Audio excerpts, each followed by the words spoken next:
Eh bien, bonjour chers abonnés. Aujourd'hui, un petit portrait d'un pilote un peu méconnu. Non, ça c'est une grosse blague. D'un pilote, je crois, qui est très connu dans le monde du rallye, surtout dans le rallye provincial, mais pas que. Donc, nous voici donc dans l'atelier. Merci à Philippe de nous recevoir dans son atelier, donc avec Philippe Ellings, Nicolas Eusecom. Ça tombe bien parce que le pilote à gauche, le copilote à droite, c'est juste parfait. Ça n'a pas été fait exprès. Mais voilà, donc, comme je disais, merci Philippe de nous accueillir pour ce petit portrait. Avec plaisir. Donc, on va commencer comme on commence de coutume, parce qu'on a beau être très connu, on n'est pas toujours connu de tout le monde. Donc, une petite présentation en vitesse. Donc, Philippe Ellings, ça on sait, donc la suite... Oui, donc, comme il a bien dit, Philippe Ellings, 58 ans dans 2 mois, employé chez Risa depuis pas mal d'années, et amateur de rallye avec des débuts en 1981, ça ne nous rajeunit pas. J'allais le dire. Et avec, à l'époque, Patrick Ella comme copilote, de très grands souvenirs avec Patrick. Et voilà, et toujours là à l'heure actuelle, en manque comme tout le monde de compétition, mais bon, on espère que ce sera bientôt de retour. Alors Nico, pareil, une petite présentation en quelques mots, pas besoin de nous faire un grand historique. Je sais que tu as passé 58 ans, tu as moins d'expérience que Philippe, donc voilà. Ouais. Mais ton expérience c'est quand même valable, c'est quand même intéressant à savoir. Ouais, donc moi ici, je vais avoir mes 33 ans dans 6 mois. Bon, je roule depuis 2008. Ouais, 2008, je roule depuis 2008 et j'ai commencé avec Thierry Dezan. Et depuis 2013, depuis l'Haute-Fagne 2013 avec Philippe. Et depuis, je ne lâche plus le baquet de Philippe. Eh bien voilà, donc maintenant, présentations sont faites, on peut discuter un petit peu plus tranquillement maintenant. Donc finalement, Philippe, donc tu as commencé, en quelle année as-tu dit? Pour le rappeler un petit peu, comme ça fait quand même longtemps. En 81. 81, oui, donc c'est un temps que les mois de X années ne peuvent pas connaître. Oui. Avec quel véhicule, quel type de véhicule as-tu commencé? Je pense que je ne dois même pas te répondre. Elle est ici dans le garage, elle existe toujours. Elle est là au-dessus.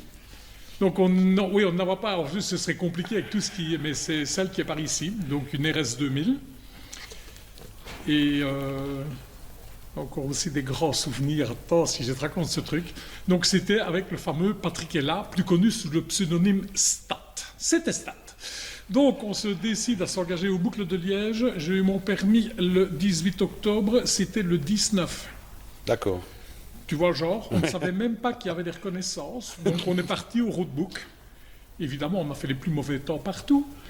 Les autres connaissaient et on dit, oui, c'est normal, nous on a 18 ans, on commence. Les autres ont déjà roulé. On nous a quand même expliqué un jour qu'il y avait des reconnaissances et tout. C'était notre premier rallye. On a fini avant-dernier parce qu'il y a un gars qui avait vraiment beaucoup de problèmes et ça nous a permis de ne pas être dernier. Mais on a fini, et je me rappelle la tête de ma mère en rentrant. Ça a été, tu n'as pas cassé ta voiture? Non. Tu n'as pas de bosse? Non. T'es bien amusé? Oui. Et Stat, ça a été? Oui. Ah, donc ça a été notre premier rallye. Évidemment, la suite s'enchaîne avec... tu commences à rencontrer des gens qui t'expliquent aussi ce qu'il faut faire, dont les reconnaissances... C'est un peu essentiel quand même dans ce sport-là. C'est un peu essentiel, ouais. Donc on a fait les boucles de Francorchamps après, on avait les reconnaissances et on n'était plus dernier. Parce que anecdote pour anecdote, ce week-end on est allé, donc on fait couvrir le meeting C1 à Mété et on fait une petite interview d'un petit pilote régional pas très connu, Manu Canal Robles, qui nous dit bah écoute, la C1 c'est vrai que ça manque un peu de chevaux, on s'amuse super bien, d'ailleurs la vidéo est disponible sur notre chaîne YouTube. On s'amuse super bien, ça manque un peu de chevaux, mais l'ambiance est top et on se prend au jeu quand on est dans la bagarre. Le seul truc qui m'emmerde un peu, il ne le dit pas comme ça, mais enfin le seul truc qui m'emmerde un peu, c'est qu'ici je dois me gérer tout seul, il n'y a personne à côté de moi pour me gueuler dessus. Donc la preuve que la reconnaissance en rallye c'est quand même un peu important. Bon, donc voilà, le début était un petit peu chaotique, mais enfin depuis là, ça a quand même fait du chemin, tu as quand même évolué, on va dire comme ça, sur quelques voitures un peu mythiques, voire pour quelques-unes même historiques. Oui. Historique sans parler de l'âge de la voiture, historique dans le sens de l'aura de la voiture, je veux dire comme ça, si on peut parler comme ça. C'est le cas. si je dois te faire la liste de toutes les voitures, donc Les plus importantes, toutes, ça va peut-être être compliqué. Parce que... non, ce n'est pas, il n'y en a pas tant. Enfin oui, que c'est ça. vrai qu'on est à l'heure d'été, Donc, il fait noir tard. Ça. La 2000 RS, l'Escort 2000 RS. J'ai roulé aussi en Escort 1600. Je vais te surprendre en Citroën AX. Ah ouais. Oui, la Citroën AX Sport qui appartenait à Marc Reul et Alain Verceval. Et on avait juste changé de voiture pour faire une course comme ça, pour s'amuser. Alors, il y a eu la BM 325i, groupe A. Ensuite, 911, Porsche. Ça a quand même été une belle époque. Subaru, Mitsubishi, donc l'Evo 9. La Subaru, c'était la N7. Ça, ouais, ça me rappelle. Je vais te dire franchement, une auto géniale, la Subaru. Ça ne coûtait pas trop cher et c'était extrêmement fiable. Très très bonne auto. Alors, Manta 400. Qu'est-ce qu'il y a encore eu? Je ne parle qu'en rallye, là. Oui, oui, bien sûr, oui, oui. Je oui. ne parle qu'en rallye. Qu'est-ce que j'ai encore eu? Une Manta GTE, enfin une Manta 2 litres groupe 1. Ascona, Kadett GTE. Ça doit être tout. C'est déjà pas mal. On a déjà fait le tour, oui. On a fait le tour, Nous dirons liste non exhaustive. oui. Hein. L'M3, Série je en n'ai jamais- cours. Oui, l'M3, attends, l'Escort Cosworth quand même. Ben oui. Voilà. Voilà. On a fini. On a oublié le fleuron. On On a avait oublié le fleuron. oui, l'Escort Cosworth, On avait ça, oublié le c'était fleuron. quand même- On va se tourner un peu vers Nicolas pour te laisser souffler un petit peu, comme ça Nicolas peut aussi un peu parler. Comment définirais-tu, parce que bon, on va faire le reportage sur Philippe, mais enfin on parlera un peu de toi aussi, mais pour parler un peu de Philippe, comment décrirais-tu, peut-être pas spécialement l'homme, ça on en parlera peut-être, enfin non, peut-être d'abord l'homme, tiens, oui. Comment décris-tu Philippe en dehors du pilote, le gars qui est là, Entier, ici à côté en fait? sympathique, fidèle à lui-même, franc. Voilà, c'est Philippe. C'est beaucoup de qualités, ce sont des bonnes qualités en tout cas. Et au niveau pilote, comment définirais-tu le pilote, le style de pilotage? Précis. Précis. Parfois agressif? De toute façon, pour faire des temps, il faut être agressif. Il faut être agressif, Il n'y a pas tout le à choix. Mais c'est de la précision. C'est vraiment au millimètre. Des fois, ça passe au millimètre et on me dit là, ça passe à fond. Ça passera à fond. Ça passera à fond. Il n'y aura aucun problème. Il n'y a pas d'improvisation, enfin, il y a toujours une part d'improvisation un moment ou l'autre, mais enfin, à la base, l'improvisation n'est pas prévue, quoi. Non, de si toute elle y est, elle y est, façon, mais bon, voilà. De toute façon, je pense que dans une voiture de rallye, c'est un travail à deux. Donc, il a le volant, moi j'ai les notes. Sylvie, il sent que ça passe à fond. Voilà, ça fait suffisamment de temps que je roule avec pour savoir qu'il sait ce qu'il dit. Et il sait ce qu'il fait surtout. Et surtout avoir confiance. C'est ça. Surtout avoir confiance. Donc ça, c'est quand même la lettre. Enfin, moi, personnellement, j'ai toujours dit, si je devais faire du rallye un jour, déjà, ce serait catastrophique déjà pour commencer, mais en plus, à droite, jamais, parce que il faut quelque chose en main, il y a bouquet à passer. La première fois que j'ai roulé avec Philippe aux Hauts-de-Fagne, j'avais jamais roulé dans une 4 roues motrices et les routes des Hauts-de-Fagne étant fort étroites, le premier freinage entre les clôtures et les haies qui étaient en train de monter dans les haies, il fait non, c'est comme ça que ça roule. Je fais ouais, ça va, ok. Je suis pas tout à fait à l'aise au premier rallye, mais 2 courses après, c'était fini, les sensations étaient là, la confiance était pleinement là aussi, donc aucun problème. Maintenant, bon, Philippe n'écoute pas, il est allé faire un tour. Est-ce que tu as une anecdote un peu particulière, un peu comique, en rallye évidemment, hein. Oh, Vos sorties, tout ça, ça ne nous regarde pas. les sorties, il y en a eu C'est pour rire. très peu, c'est même pas dire qu'il n'y en a pas eu du tout. Des petits léchages de champ, mais il n'y a rien de bien grave. Hein. Mais des anecdotes, je dirais peut-être les notes. La première fois qu'il m'a donné une note, il m'a fait Morpcan. Je fais pardon. Je fais c'est quoi ça? Ne te tracasse pas, t'as pas besoin de le savoir, tu me dis ça. Ok, donc je lui donne la note Morpcan, puis fin de la nuit, je fais c'est quoi Morpcan? C'est le mur blanc. Je fais là, je comprends pas. Tu demanderas à Jacques Franken, il t'expliquera. Donc c'était une note de Jacques Franken, ça lui reste en tête et ça reste dans mes notes depuis que je roule avec. Mais un peu perdu quand il me dit Morpcan. Moi, je ne savais pas ce que c'était comme repère, donc même moi, j'étais perdu dans le repère qu'il me donnait. Mais bon, pour lui, si c'était bon, moi, c'était bon, quoi. Mais bon. Ça fait partie un peu de l'humour de personnage, quand même. quelque C'est ça, part. C'est c'est ça, ça. oui, on est bien d'accord. On est bien d'accord pour connaître un peu le personnage. D'ailleurs, parlant un peu de ce genre de termes Morpcan, ce genre de choses, il y a quand même quelque chose qu'il y a beaucoup de gens qui se demandent quand même. Finalement, oui, ce fameux but.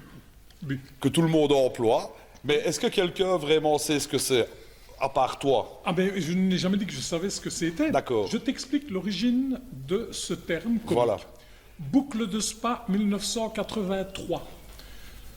On avait une équipe de commissaires, enfin je faisais partie d'une équipe de commissaires, et ça se passe, il est 2 heures du matin, on attend les voitures depuis, donc dans la Clémentine depuis une éternité, c'est la dernière spéciale, et on entend à la radio la 0 au départ, silence radio. Silence radio, bu. Dans la radio, bu. Ok. De nouveau, un petit peu après, la 0 sur la ligne, silence radio. Un instant, bu. Et puis on ouvre la porte de l'auto, bu dans l'auto. C'était Éric Ferron, un autre commissaire, qui a commencé à faire ça. Donc les bus sont arrivés sur la fréquence radio des boucles de Spa. Quelqu'un disait quelque chose, Bu. derrière, bu. Et voilà toute l'histoire. Donc le bus a duré X temps, t'imagines, en 83. Jusqu'au jour où Éric Ferron, le gars en question qui avait sorti ça, est arrivé ici et il m'a fait bu. Et c'est reparti. Et c'est reparti, Voilà. voilà. Donc en fait, c'est un but de 1983, Voilà. quelque part.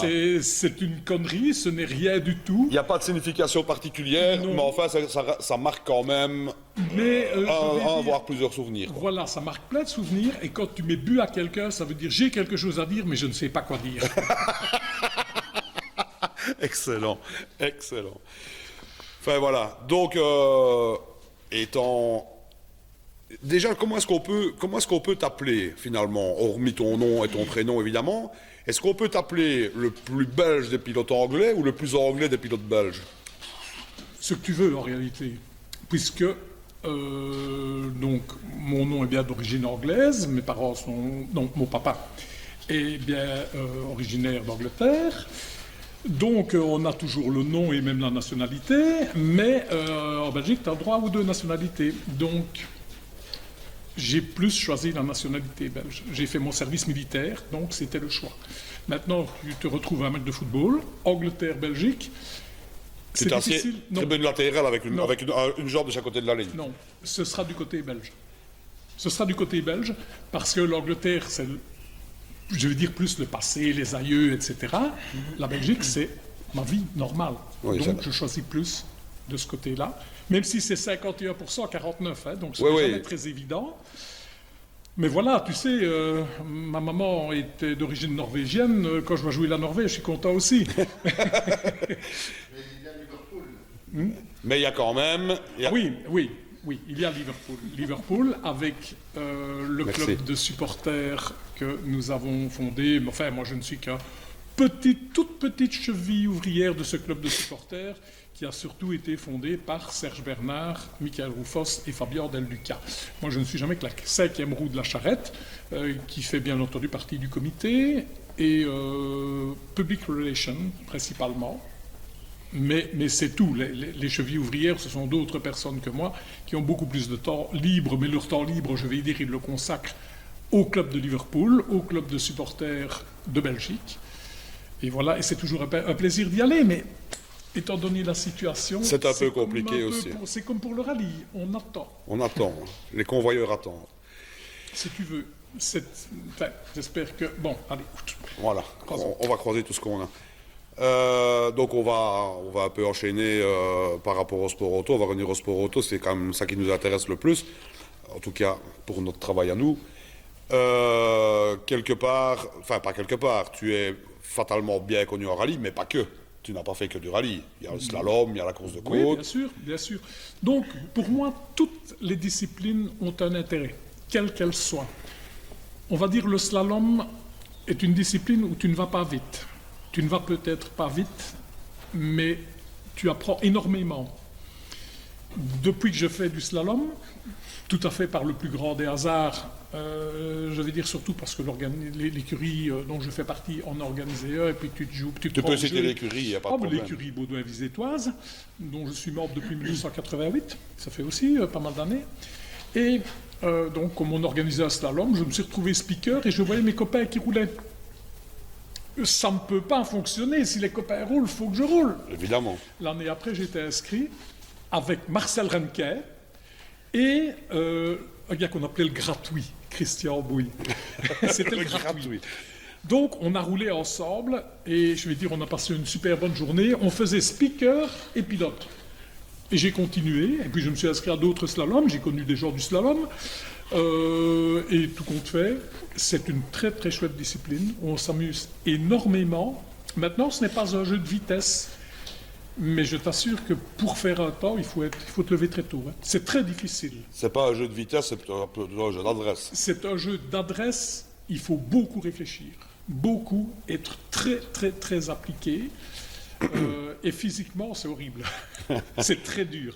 Contrairement à ce qu'on pourrait croire, si tu n'as pas de direction assistée ou un kart-cross, le kart-cross c'est super marrant, mais ta voiture sans direction assistée, accroche-toi, à la fin d'une manche, tu as vraiment envie d'arrêter.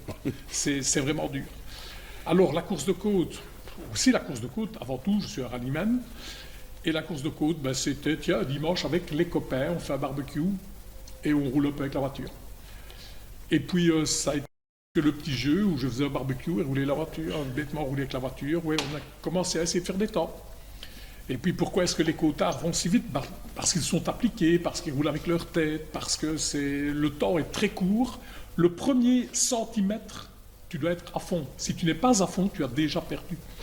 Donc, j'ai dû apprendre ça. Et tout ça, je vais dire, m'a bien servi en rallye. Quand je dois faire un temps, le premier centimètre, je suis à fond. Voilà. Et celui qui n'est pas à fond, ben, il est deuxième. Voilà. En côte, en plus, il y a quand même un truc qui est quand même vachement sympa, c'est qu'on sait faire des doublons. Enfin, en slalom aussi, je pense. Mais on sait faire des doublons. Moi, par exemple, là, je ne suis pas très course de côte. Bon, j'aime bien, mais en général, parfois ça se chevauche.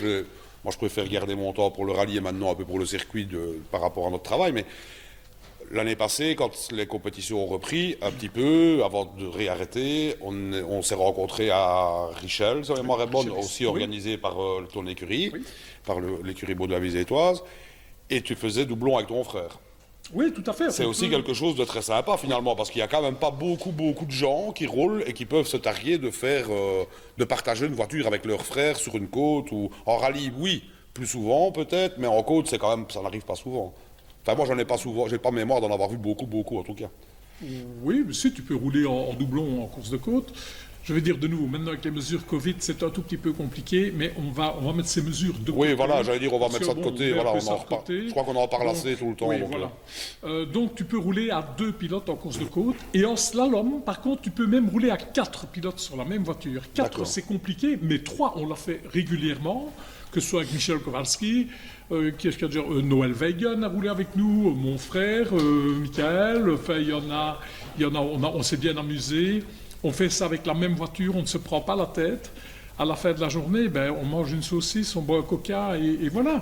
C'est de l'amusement. Et les gens, je t'assure, dans toutes les disciplines, il y a quelque chose à gagner. Il y a déjà une amitié avec les gens, parce que quand je suis arrivé au slalom, moi je ne connaissais pas les gens, là, j'en connaissais 3. Et maintenant, j'en connais beaucoup plus. Et tu as de l'amitié avec eux. Et ce qui est comique, ben, ils viennent te voir au rallye, à la limite, ils font ton assistance. Ah oui, voilà. Oui, ils viennent t'aider. Ceux de la course de côte viennent t'aider. C'est une grande famille, finalement, plus automobile. Finalement, la grande leçon à retirer de tout ça, c'est que quand tu es, comment est-ce que je vais pas dire multitâche, mais quand tu es un petit peu appliqué ici, un petit peu là, déjà tu en retires sportivement beaucoup de choses, puisque tu disais que ça sert pour le pilotage, mais tu en retires surtout humainement beaucoup, finalement. Énorme, parce que je connais plein de gens, j'ai plein d'amis, plein de connaissances, plein de copains, etc. Et non, humainement, c'est grand. C'est grand. Voilà. Mais le multitâche, ce ne sont pas les mêmes disciplines. Donc tu arrives là, tu te dis, moi je roule bien au rallye, tu te retrouves au slalom, je t'assure que tu ne vas pas bien rouler. Oui, il faut bien te dire ça. Tu arrives à la course de côte, tu ne vas pas bien rouler la première fois. Tu dois apprendre. Ce sont vraiment des disciplines à part. Et tout se met un dans l'autre. C'est grand. Bon, on fera quelques images après, mais on voit déjà derrière nous, on met un peu à profit finalement, on va en parler pour une dernière fois parce que là ça s'y prête évidemment, on met à profit, on va pas parler de Covid, on va parler de l'intersaison pour le moment, ou des intersaisons différentes pour rénover un peu le matériel. Est-ce qu'il y a des projets nouveaux ou des améliorations ou des grands changements qui vont arriver avec l'éventuelle reprise quand on reprendra? Et qu'on peut déjà dévoiler, évidemment. Oui, oui. S'il y en a. Bon, donc le premier gros travail a été terminé l'automne de mon frère. Il y avait 2-3 petites choses à finir dessus, notamment une partie du circuit électrique qui n'était pas prévue pour faire du rallye. Au départ, cette voiture a été montée pour faire du slalom et de la côte, et puis on a décidé de faire les petites transformations pour pouvoir la mettre en rallye. Donc un circuit électrique, mais on a mis une boîte 5, ou si elle était équipée d'une boîte 4, on a mis un pont Atlas. On a fait le circuit électrique pour mettre les phares en portée, un lecteur de cartes, on fait les adaptations pour le rallye. Ça a été le premier travail. Et puis, bon, on ne travaille pas quand même comme dans une saison normale, parce qu'on a un peu plus de temps, un peu se reposer aussi. Là, je commence à arriver tout doucement, il est là, hein, je commence à le sentir quand même. Donc, on décide de démonter l'escorte, parce que j'avais vu une toute petite fissure au niveau du tablier avant. Toute petite fissure qui s'est avérée être un changement de tablier avant. Et puis, tout compte fait, on a mis l'auto sur le marbre. Ça a servi aussi. Et puis, on va mettre un réservoir central, puisqu'elle avait le réservoir d'origine. On a mis le réservoir central. Et puis, là, c'est un peu abîmé, donc on va couper. Oh, l'arrière, elle était un peu rouillée, parce que l'auto est quand même ancienne, elle a beaucoup de saisons. Donc, on va couper ce qui est pourri. On a coupé, on a remis, et voilà, et donc on la repeint. Mais les pièces, tu ne vas pas remonter des pièces sales, donc tu démontes tout, tu nettoies, nouveau roulement, nouveau bourrage, nouvelle graisse. Mais comme il n'y a pas le feu, tu prends vraiment le temps de nettoyer. J'ai nettoyé mes moyeux au tampon Jex, et ils sont...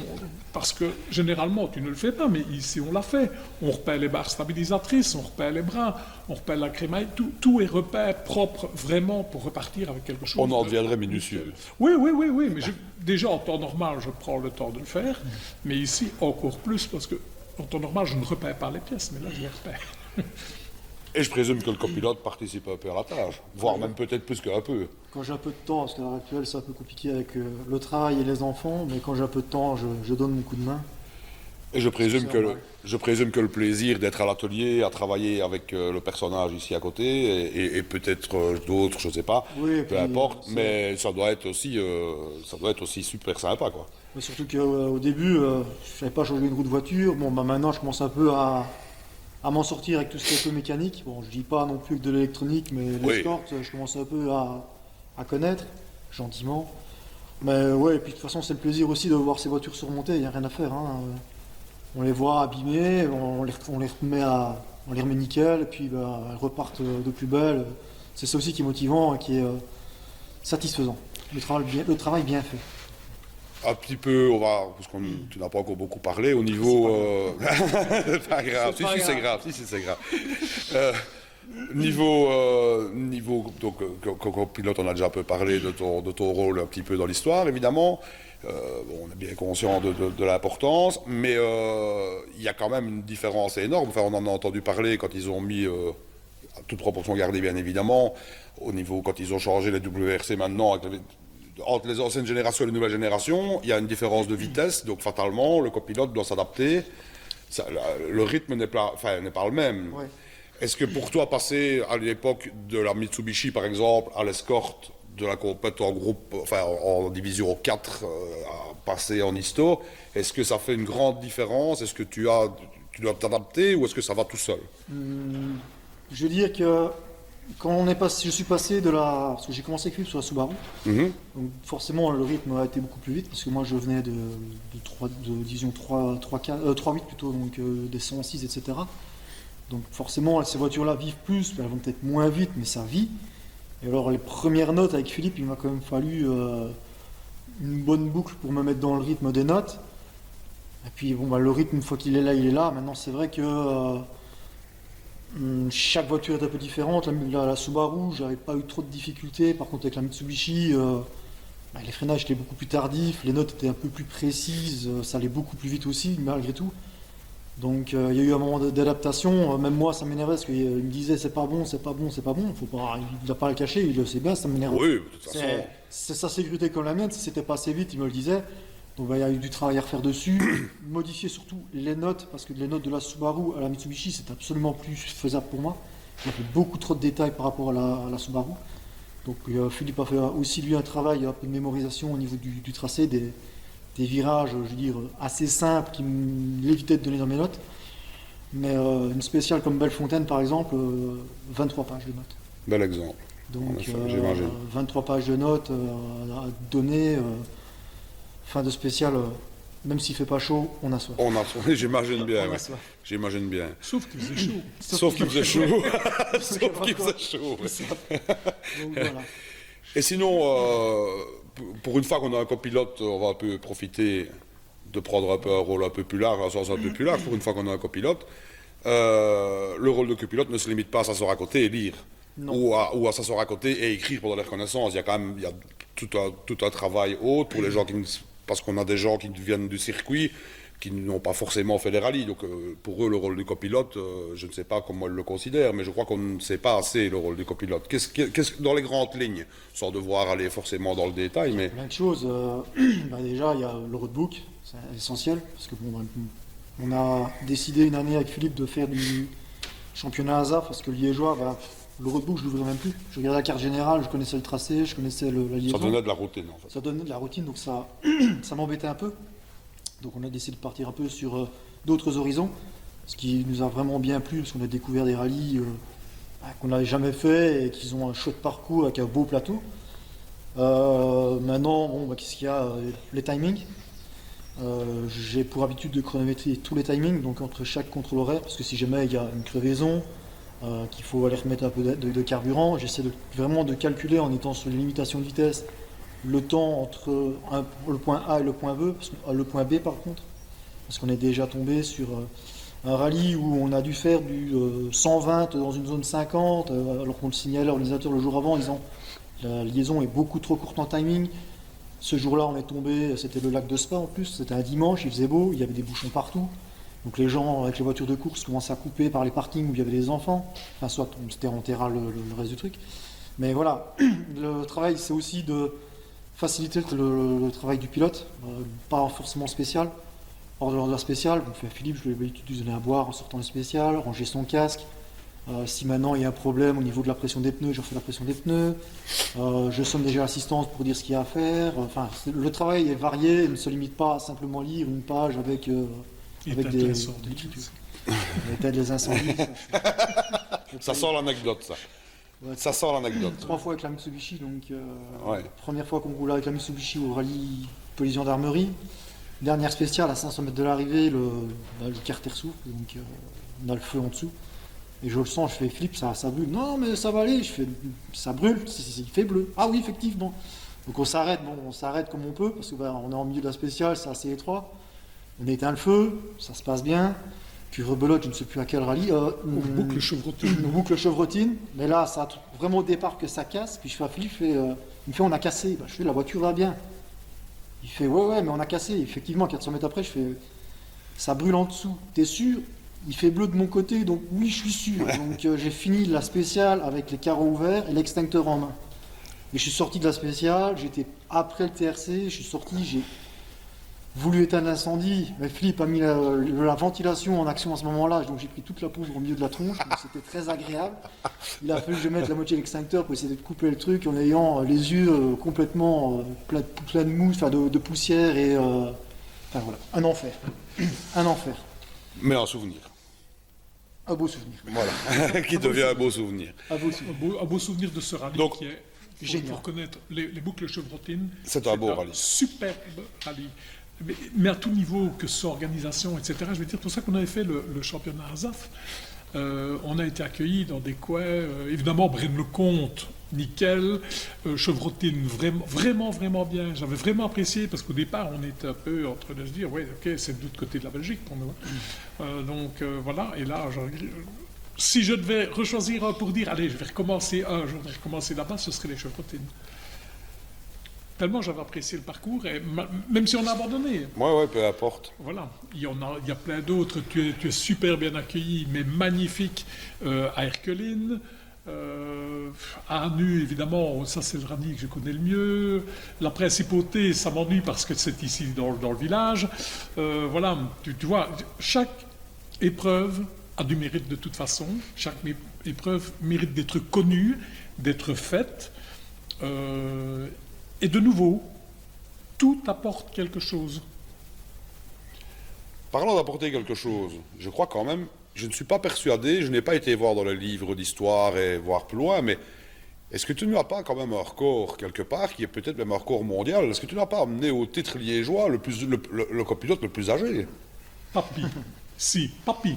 Je ne sais pas si c'est un record mondial, mais possible. Je n'en serais pas étonné. Il avait quel âge? Ben, il a quel âge, oui. Maintenant, il a 85 ans. Il a repris sa licence cette année, puisqu'on devait rouler. Et bon, enfin, on va peut-être bien rouler. Donc, il a repris sa licence.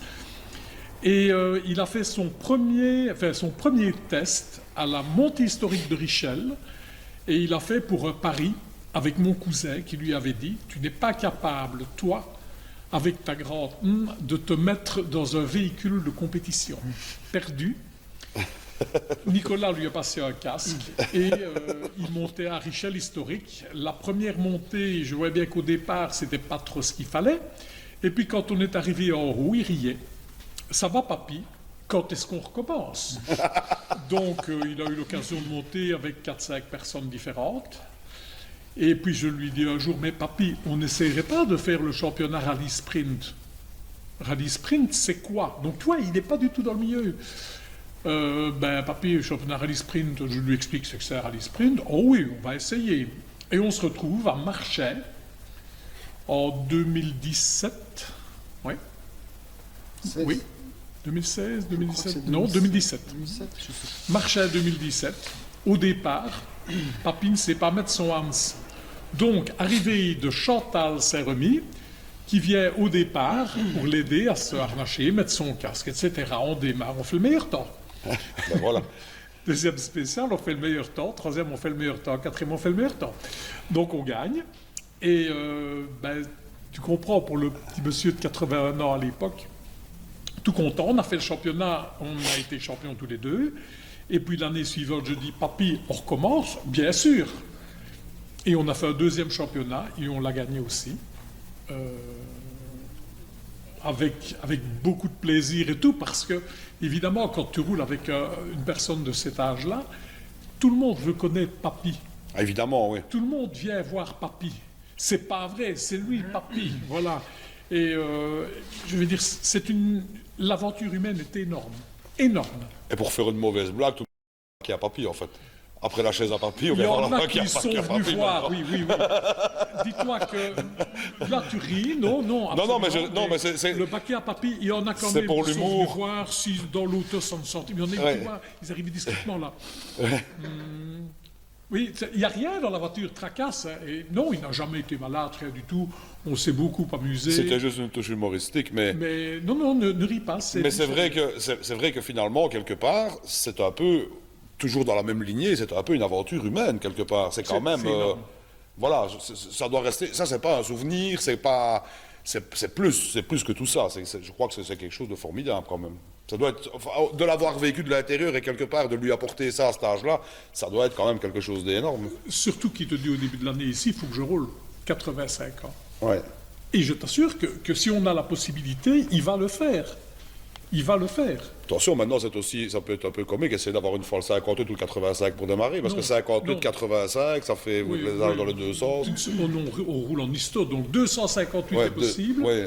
285, ça devient... Un gros rallye. une catégorie. C'est un gros rallye. Oui. Bon, je me vois bien aller faire le rallye des Mille Lacs avec lui. Ça va être... Attention, parce que tu parles de rallye des Mille Lacs, je suis pas persuadé que le jeune copilote à côté, qui est loin de ces âges-là, n'a pas de 5 et de 8, mais ça resterait quand même aussi, je crois. Oui, surtout qu'on a des connaissances finlandaises avec des possibilités d'aller rouler là-bas. Ça me gratte, ça me chatouille énormément parce que j'y suis allé une seule fois faire l'assistance. Donc, Tu as finalement précédé un peu ma question, parce que j'allais te dire maintenant, voilà, qu'on a un petit peu parlé de cette magnifique aventure, qu'on va appeler l'aventure Papy quelque part, parce que c'est un peu ça, on peut l'appeler comme ça, qui s'est couronnée de succès par le titre que tu as dit. À 58 ans, finalement, quelque part, quand on parle de ça, 58 ans, c'est encore très jeune, finalement. Est-ce que tu as encore sportivement d'autres ambitions que d'aller rouler en rallye, faire le mieux possible? Est-ce que tu as, évidemment, faire le mieux possible, bien sûr, mais est-ce qu'il y a une ambition encore? Parce que tu as quand même déjà gagné pas mal de trucs, quand même, Oui. finalement. Oui, il y a quelque chose, c'est en circuit. Ah ouais. Ce sont les épreuves de circuit avec des véhicules historiques. Ça s'est appelé jusqu'à l'année dernière, je pense, de Bravo historique. Et maintenant, je pense que c'est Belcar historique. Enfin, de toute façon, c'est la même organisation.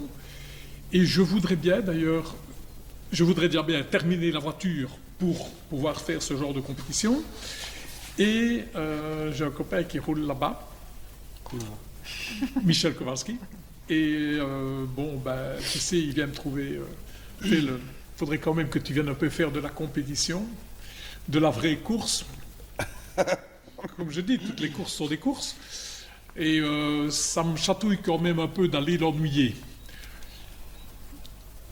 Même beaucoup. J'allais dire, alors, Voilà. je sens à mon bras gauche que c'est un peu plus que une petite envie, en fait. Et dans les objectifs aussi, c'est refaire le championnat Fédération Wallonie-Bruxelles complet avec Nico. Ce qu'on appelait avant le championnat ASAF. Ou le championnat ASAF, Voilà. le championnat interprovince, tu l'appelles comme Comme tu on veux. veut, mais c'est le même. Voilà, c'est ce toujours le même. championnat-là. Parce que l'aventure, là, est aussi très grande. Et humainement parlant, elle est très très bien parce que on s'est fait en faisant ce championnat avec Nico, on a rencontré des gens très bien, qu'on connaissait, mais qu'on connaissait mal. Et avec qui on est vraiment devenus de très bons copains. Mhm. Je pense Étienne Courtin, par exemple. Par exemple, Voilà. ouais. Étienne Courtin, ça c'est un des gars particulièrement avec qui on a fait vraiment Tout le championnat. beaucoup de connaissances. Et en division 4, comment est-ce qu'il s'appelle encore lui c'est un gars du côté, dans le Hainaut, là. Alexandre. Oui, il y a Alexandre Guimet aussi. Alexandre Guillemin, oui. Génial. Son papa, je le connaissais. Christian. Oui, je le connaissais déjà depuis un moment, mais enfin, on a connu, je veux dire, Alexandre aussi très très bien, et d'autres gars, Ercole Pagnotta, voilà, des tas, je voudrais pas, tu vois, je cite quelques noms. Pas en il y a oublier, encore ouais. tellement d'autres. La liste n'est pas exhaustive Mais non plus, un peu non, comme les voitures sur lesquelles ouais, tu as mais roulé, en fait. la liste est grande de gens vraiment, vraiment, vraiment extra. Je crois que là, on peut partager un peu, ça je partage un peu ton opinion, parce qu'on en parlait justement encore avec ceux de la chaîne ce week-end, comme l'intermettait. Quelque part, c'est un milieu, le sport auto, c'est un milieu où on se fait énormément de connaissances et on se fait aussi de vrais amis. Autant on ne s'en fait pas toujours des vrais, mais quand on a des vrais amis, ce sont des vrais amis. Oui, Voilà. oui. Je suis d'accord avec toi. Je crois suis d'accord avec toi. à tous les niveaux, je pense. Et je vais dire surtout au niveau des gens avec qui tu as partagé la voiture. Il faut quand même avoir confiance l'un dans l'autre et avec ces gens-là se crée une amitié différente. Elle est forte, soudée et tu as vécu quelque chose avec cette personne. Même si je n'ai roulé, il y a des gens avec qui je n'ai roulé qu'une seule fois parce que c'était simplement un rêve. Mais ce rêve, j'ai remarqué que généralement, il manque pour recommencer. Et je pense à Jessica Van der Heyden, si elle regarde Si elle regarde l'interview, elle saura justement, que je ça parle c'est d'elle. quelqu'un Voilà. avec qui, déjà l'aventure est fantastique, parce que c'est une chouette personne, très très chouette. Elle a 3 ou 4 enfants, donc c'est 4, hein. Oui, il me semblait bien. Et Jessica, elle n'avait jamais fait ça, et franchement, j'en ai un super souvenir, parce qu'elle était extrêmement appliquée, et à la fin, on a fini 2e. Mais c'est une grande aventure. Juste la meilleure place pour avoir une occasion de recommencer deuxième. Voilà, oui, on peut essayer de faire mieux. C'est ça, on peut essayer de Quand faire on mieux. gagne, c'est difficile, mais Oui. on peut faire mieux. Mais quand on fait deuxième, on peut encore essayer de faire mieux. Et je vais dire, on s'est très bien amusé. Et justement, donc le rallye sprint, ça c'est le genre d'épreuve qui te permet de faire plaisir à quelqu'un et justement d'essayer la personne à côté. Comme tu peux retenir le parcours par cœur sans aucune difficulté, un rallye, il y a quand même des endroits où tu vas douter, même si tu connais bien, tu vas douter. Donc le copilote, je vais prendre le rallye Tarnu, je l'ai fait, j'ai plus de 30 fois. Donc, c'est un rallye que je connais très bien. Mais même si je n'ai pas Nico à côté, je suis certain qu'une spéciale de 10 km, je vais 10 secondes moins vite. Certain. Parce que dans ces notes, je te jure, il t'annonce des trucs. Une toute bonne. L'année dernière, Critérium Jean-Louis Dumont. Donc ici, tu vois, c'est vraiment à Ouais. côté. Chez les voisins. Et il y a une spéciale, enfin c'est Bétaincourt, quoi, la spéciale le long de l'autoroute, et tu as un superbe double cassis à passer. Mais il passe dans le, je vais dire, dans le mauvais sens. Dans un sens, il passe très très bien, dans ce sens-ci, il passe moins bien. Donc on passe le cassis très très vite. Et puis après, tu as des enfilades. Et la dernière enfilade, on arrive fond de 5e, rupteur, et il m'annonce « No stress, ça tient ». Ça Ben tenait. voilà. Ça tenait. Et ça tenait. Ça tenait, pas de problème. Mais il te confirme « No stress, ça tient ». Il ne me le dit pas, je suis certain que j'aurais coupé. Ah, voilà. Je suis certain que je coupais parce que tu viens tellement vite. No stress. Et puis pour connaître l'endroit, il y a quelques petits trucs accueillants en bord de route. Quand on n'est pas sûr que ça tient, Ah on là, il y a un lève. poteau. Oui, Oui, là, il y a un poteau, il y a une maison. Certains l'ont déjà visité, Oui, le poteau, oui, oui, d'ailleurs. oui, donc D'ailleurs, c'est pas- en général, c'est toujours, on se reconnaît vite parce que quand tu passes là, c'est le seul qui est toujours clair, le poteau. Les autres sont tous foncés, celui-là est Oui, toujours oui. clair. Non, ce n'est pas le genre d'endroit où tu peux faire le cow-boy ou quelque chose. Ça doit être, comme il dit, très précis. Et la note était extraordinaire. J'en ai rigolé jusqu'à la fin de la spéciale. Il y a eu l'inverse aussi avec la Mitsubishi. aussi. Voilà, oui. Si tu freines là où t'as prévu, on ne tournera jamais. Celle-là aussi. Parce qu'en plus, j'ai le compteur de la Mitsubishi en face de moi. En disant là, je fais. Oh, faut peut-être lui dire que ça passera quand même pas à la vitesse où il veut y aller. Parce que Mais c'est la maison. t'as une grande ligne droite, hein, mais très calmement. Si tu freines là où tu as prévu de freiner, on ne tournera jamais. mais sans s'énerver, rien, quoi. Finalement, on se demande un peu de quel côté de la voiture est le flegme britannique. Quelque part, c'est un peu ça, finalement. C'est un peu flegmatique. Mais, le flegme britannique, logiquement, l'année dernière, on avait prévu de rouler au Rallye des Crêtes avec un gars qui habite Hull, en Angleterre. Il s'appelle Richard Vincent, on va le dire en anglais, c'est Richard Vincent, et qui avait prévu de rouler avec moi aux Crêtes. Et notre ami Nicolas devait rouler avec Gavin Smith, donc Ah ouais. avec tu vois, l'ancienne Delta Integrale, Ouais, couleur Fina, très jolie auto, Groupen. Et on avait prévu de faire ça, donc ce n'est que partie remise. Ce n'est que partie remise, Oui. voilà. Tant mieux. Donc le flegme britannique, lui, je sais bien, oui, Richard, oui. Ça va aller. Donc, on va se retourner un peu vers Nicolas quand même, parce qu'il n'a quand même pas beaucoup parlé, même si on sait très bien qu'il n'aime pas ça pourtant, mais bon, on va quand même le faire parler un petit peu. Dans la voiture, ça va. Dans la voiture, ça va, oui. Oui, c'était un peu l'exercice. Pourtant, c'est du même côté, mais le bac est moins confortable, peut-être. C'est un peu d'humour, évidemment. Hein. Ce n'est pas péjoratif du tout, c'est un peu d'humour, mais à ton âge, tu vas le conduire jusqu'au bout de sa carrière, et tu vas quand même encore monter dans un autre baquet après. Ou bien tu vas... Après Philippe, il n'y a plus personne. Telle est la question. De toute façon, on s'était mis d'accord avec Philippe que je roulerais jusqu'au bout avec lui. C'était déjà prévu. Ensuite, ma foi, quand il décidera d'arrêter, il décidera d'arrêter. Et dire si je vais continuer, si je vais arrêter, c'est un peu compliqué à dire. Moi, quand je veux dire, il y a plus, après Philippe, il n'y a plus personne, ça veut dire qu'après avoir vécu des expériences comme tu as vécu avec Philippe, est-ce que tu penses que tu pourrais reprendre le même plaisir et retrouver avec quelqu'un d'autre la même unité, la même osmose? Oui, peut-être. C'est une question compliquée parce que c'est plein de choses. C'est comme plein de choses. Comme on dit, c'est de la confiance. Philippe m'a fait comme découvrir pas mal de choses, que ce soit aussi malgré tout dans mes notes, dans la mécanique, etc.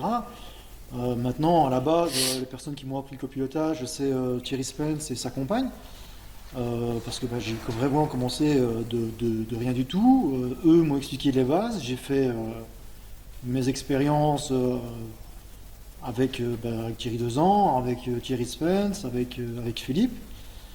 Ensuite, qu'est-ce que j'ai fait? J'ai amélioré mes notes tout seul, j'ai demandé un peu quelques conseils à des copilotes chevronnés. Et puis on s'améliore tout seul. Mais oui, peut-être qu'un jeune voudrait peut-être venir me demander pour rouler avec lui, peut-être que oui. Maintenant, je ne vais pas aller avec un demi. Oui. J'ai quand même. Avec certaines réserves Voilà, quand même. j'ai quand même 2 enfants, on est là pour le plaisir, on est là pour faire sa journée et le lendemain aller au travail, on n'est pas non plus... Bon, même si c'est le risque quand on est dans la voiture d'avoir un petit accident, ça arrive, je sais pas, mais il faut pas non plus que La personne qui sera à ma Faut gauche. pas ne m'écoute tenter le diable. La personne qui m'écoutera pas, ce sera. On revient à l'assistance, je range mon carnet et c'est fini. Hein. Voilà. La voie de la sagesse, de toute façon. Voilà, de toute façon. Bah, merci. Donc, si tu le permets, est-ce qu'on peut faire un petit peu une petite visite de l'antre? Parce que je crois qu'on a vu en rentrant qu'il y avait quand même quelques pépites dans l'atelier. Oui, certaines choses, dont la fameuse caisse de circuit. Ah ben voilà. Et alors, il y a, tu vois, il y a le secret. Le secret qui est gardé ou pas gardé, ça dépend. Mais je sais qu'un ami qui s'appelle Daniel Dirks, qui a acheté des belles autos, de très belles autos, qui roule très bien d'ailleurs. Il faut reconnaître, le gars, il a beaucoup de qualités pour quelqu'un qui a commencé à rouler relativement tard. Il est extrêmement appliqué et d'un soin magnifique pour ses voitures. C'est magnifique ce qu'il fait. Donc il sait qu'il y a quelque chose, mais il ne sait pas quoi. Mais il ne sait pas quoi.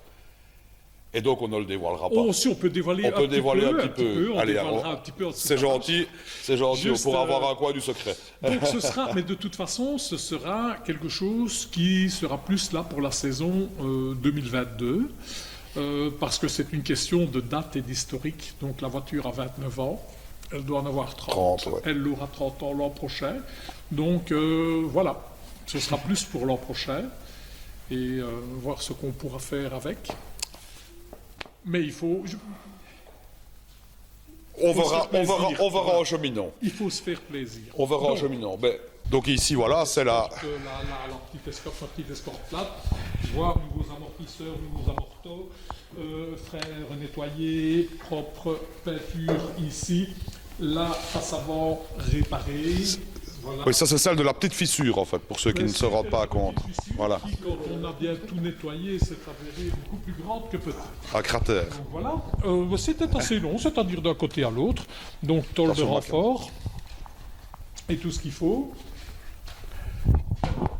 Voilà, je laisse Mike passer.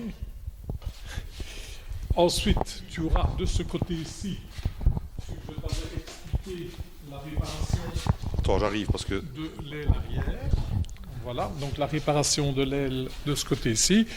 Maintenant, Michel Carcio, donc CD Design, doit venir refaire la décoration sur l'aile. Et puis, le montage est recommencé. Mais comme Nico n'a pas trop envie de nettoyer l'intérieur, et moi non plus, ça traîne un petit peu. Mais c'est son boulot, ça, normalement. Hein. Voilà. Donc ça, c'est mon auto que tout le monde connaît. C'est avec le drapeau anglais sur le toit. C'est avec le drapeau anglais sur le toit. Voilà. Alors, je te suis. Tu es chez toi. Vas-y, je vais... Voilà. Tu es chez toi, on suit le guide en fait. Je vais passer, on suit le guide. Ceci, c'est projet de restauration, mais qui est déjà très avancé. Voilà, donc c'est une Escort MK1, jolie, simple, dans lequel on doit encore remonter la mécanique, les tuyaux de frais. Ah oui, parce qu'il y a toute une époque avec... je vais dire, ce n'est pas mon ancien copilote, puisque nous roulons encore de temps en temps ensemble, mais un copilote avec qui j'ai roulé 17 saisons, qui est Jacques Franken, mieux connu sous le surnom de Jacouille la fripouille. Jacouille la fripouille. Et ça, c'est une des grandes aventures aussi. Oui, on a été champion de Belgique ensemble déjà. On a vécu des trucs très très bien. On est allé rouler à l'étranger. L'année dernière, on a refait 2 courses. Clavier où on gagne la classe, enfin le général historique de toute façon, et 3 ponts qui se passaient super bien pour nous, et puis l'embrayage a décidé de nous lâcher à 2 spéciales de la fin, donc on a roulé avec boîte bloquée en 3e. Les 2 spéciales, on a fini 2e. Mais on était 2e, donc on n'a pas perdu de place. Le 3e s'est juste rapproché très très fort, mais vraiment très fort. Je me dis, aïe, je vais perdre ma 2e place. Non, je ne l'ai pas perdu, mais ça se joue, je pense, pour 8 secondes. Hein. Ce n'est pas énorme, alors qu'on avait presque 2 minutes d'avance. Sur une journée de course. Sur une journée de course, oui. Voilà, donc ça c'est une MK1 1600 BDA. Et le moteur est dans le garage, il est révisé, la boîte est révisée. Donc c'est dans les projets de remontage pour cette année. Et pour faire plaisir au papy en question, justement, Ah ben voilà, pour rouler une saison avec lui encore, puisqu'il a envie de continuer. on y revient. Voilà, Hein. suivons le Maintenant, guide je de vais nouveau. vous montrer la fameuse caisse prévue pour le circuit. Ah oui. Voilà, là, elle est là. Aussi, rénovation. Ça avance bien. Moteur dedans et tout. Voilà. Je vais faire là-dessus. Qu'est-ce qu'il reste à faire? Attends, le circuit électrique est fonctionnel. La boîte n'est pas encore dessus. Le tuyau du carter, les tuyaux de carter, grosso modo, le tuyau de carter sec, les tuyaux de frein, monter l'intérieur, les vitres, et elle est à peu près prête à aller rouler. Elle peut à peu près rouler tout de Oui, elle peut à peu près rouler. Il n'y a plus des masses de travail dessus. Donc ça, ce sera pour le circuit. Elle pourrait rouler en course de côte, mais le pont est beaucoup trop long. Voilà, c'est prévu vraiment Elle sera vraiment typée circuit. Voilà. La suspension est typée circuit. Donc, course de côte, ça peut aller, mais ça ne va pas aller. Tu vas démarrer en première, tu seras au bout de la côte, on te crie « Hey, mais la 2 !» quoi, voilà. C'est de ne pas t'endormir, mais la 2. Voilà. Alors, on peut... On te suit, on te suit. Attends. Je vais faire une infidélité. Ah, attention. Je vais faire une infidélité. Je vais faire de l'éclairage d'abord. Ça, j'avais oublié de le dire, c'est une des restaurations de cet hiver. Je vais demander à Nico de venir me donner un petit coup de main. Donc, ce n'est pas encore terminé, mais ça avance bien. Voilà.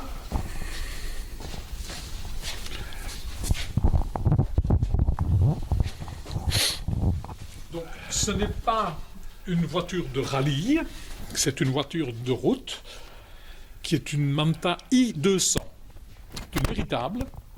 Et voilà, donc la peinture est refaite. Maintenant, il faut remettre les ailes, remettre les portes et tout.